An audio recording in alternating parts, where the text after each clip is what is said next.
Goal setting is an interesting term. It's used a lot and for almost every facet of life.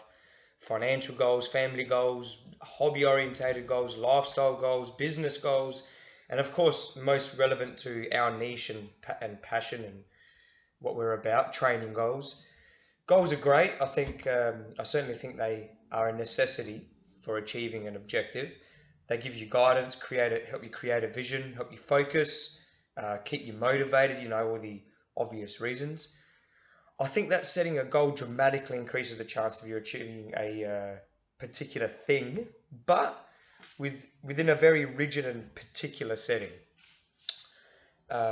Is the goal attainable and realistic? As in, is the achievement within a scope of reasonable existence? So, for example, if you're a 35-year-old man with 3 children and 2 or 3 kids and run a small business and you want to win a state title within 2 years and have never boxed before, I don't know, man. That one might be a little bit hairy. Mind you, this is not an exaggeration. I've had multiple situations just like this, or similar to. And the next thing is, what inevitable expense will this goal be reached?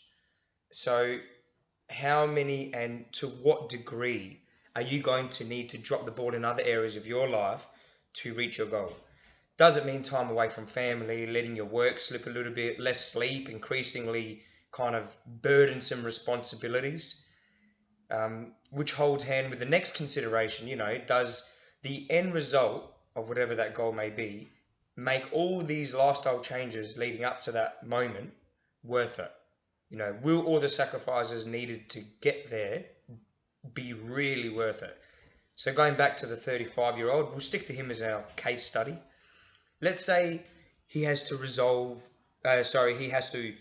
revolve his business and family life around training, rather than revolving his training around his business and family life.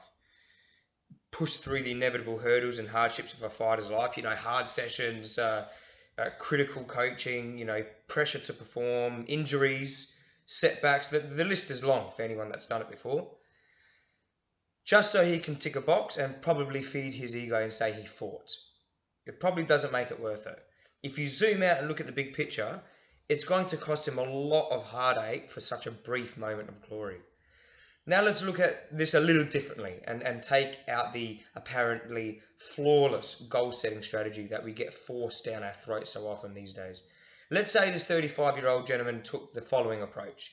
He decides he wants to learn how to box and fantasizes about fighting, thinks about it, but immediately considers his commitments outside of training life, like I mentioned, business, family, etc. So rather than setting a goal, which requires so much toil and will inevitably create difficulty in important areas of life, other areas, he just starts training. Nothing psycho, no pressure, just something fitting to his lifestyle. He trains around his work hours, doesn't let sessions interfere with family time, receives coaching, within a budget that doesn't affect his finances, and has a better experience all round because he's managing to balance everything with minimal hurdles and almost no issues, as he's probably developing his boxing just as quick, if not quicker than what he would have if he committed to this far-fetched goal. 2 or so years pass, let's say, around about, everyone's different, depending on how far quickly they progress. And he's been training regularly, growing quickly as a boxer, started getting involved with some heavy sparring maybe here and there. And guess where he is now? He's in the position to set a goal. Why? Because of the patient, low demand, sustainable, realistic and humble approach he took to training and making a start.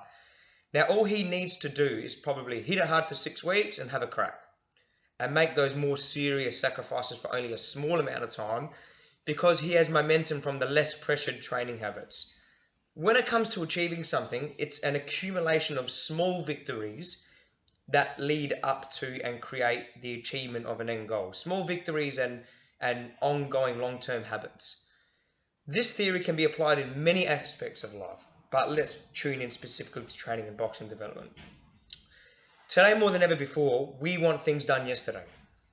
People don't want to wait for anything, and because of accessibility today and how it's become so intensely abundant and constantly at the click of a finger, we often forget that there's still a lot of things that aren't as simply acquired. Athleticism and boxing skills fall into this category big time. Another massive issue is what people consider to be an end goal. Boxing and skill development has almost become something to be viewed as an eventual completion, as if you can finish boxing. Like there's levels to it, and there's a certain level that you get to, and that's it. You did it. You're done. End game. Well done. Boxing isn't a Nintendo game. And if you are waiting for a grandeur moment where everything is flawless and perfect and you're going to experience a climax that carries you into a state of euphoria, you're kidding yourself. It's the journey, man. Boxing never ends. The sooner you get that in your head, two enormous and magnificent things will happen. One, you'll get better faster. And two, you will achieve more fulfillment over a longer period of time training than any end goal can ever bring you. At no point should you not want to train because you feel there is no room for athletic or technical growth.